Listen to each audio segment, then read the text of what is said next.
Naghain ng counter-affidavit ang kampo ni VP Sara Duterte laban sa isinampang sedition at grave threats ng National Bureau of Investigation. Gayunpaman, tumanggi munang idetalye ng kanyang kampo ang depensa ng pangalawang Pangulo, pero tiniyak na harap ito sa proseso. Tiniyak naman ni Justice Secretary Boying Remulla na iginagalang nila ang due process sa paghawak ng kaso.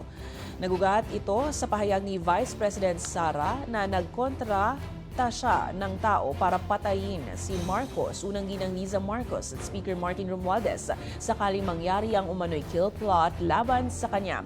Ayon sa batas, sa ilalim ng kasong inciting to sedition, maaaring mabilanggo ang sinuman at may multa nga abot sa 400,000 pesos.